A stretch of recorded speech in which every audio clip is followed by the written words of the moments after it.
અમરેલીની ભાજપ શાસિત નગરપાલિકામાં વિકાસનો પર્યાય બનીને શહેરના રોડ રસ્તાઓ રળિયામણા બનાય તે અંતર્ગત પાલિકાના સત્તાધીશોએ કરોડોના ખર્ચે કામગીરીઓ કરીને શહેરની હેવડાની સોસાયટીઓ સુંદર બને તેવા પ્રયત્નો સાકાર થયાને અમરેલીના વોર્ડ નંબર 7માં કંસારા શેરી, હેવનવાળો ખાંચો, દેરાસર શેરી ના રોડ રસ્તાઓ બેનમૂન અને ક્વોલિટી સાથે ગુણવત્તાયુક્ત બને તે માટે ભાવેશ વાઘેલાની ધારાસભ્ય કૌશિક વેકરિયાને કરેલી રજૂઆતો ફળી હતી ને પાલિકાના સત્તાધીશોએ વોર્ડ નંબર 9ની શેરીઓ પણ આરસીસી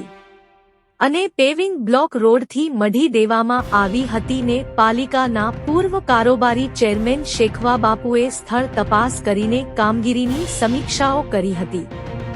રિપોર્ટર ઇલિયાસ કપાસી, અમરેલી।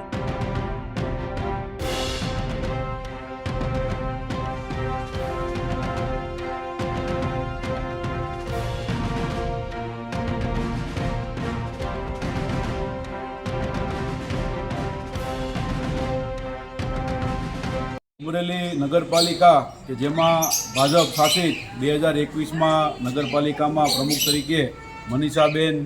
સંજયભાઈ રામાણીની ભારતીય જનતા પાર્ટી દ્વારા નિમણૂક કરવામાં આવેલ તે અંતર્ગત વોર્ડ નંબર 7ના અલગ અલગ રસ્તાઓ જેવા કે કંસારા બજાર, લુવાણા શેરી, હેવનવાળો ખાંચો તેમજ આપણે અત્યારે જ્યાં ઊભા છીએ તે જૈન દેરાસરવાળી ગલી ભાવેશભાઈ વાઘેલાની રજૂઆત માનનીય શ્રી કૌશિકભાઈ વેકરિયાને હતી। કૌશિકભાઈ અને મુકેશભાઈની આગેવાનીમાં જ્યારે આપણે કામ કરતા હોઈએ ત્યારે અમરેલી શહેરના સર્વાંગી વિકાસ માટે આ રોડ મંજૂર કરવામાં આવેલો,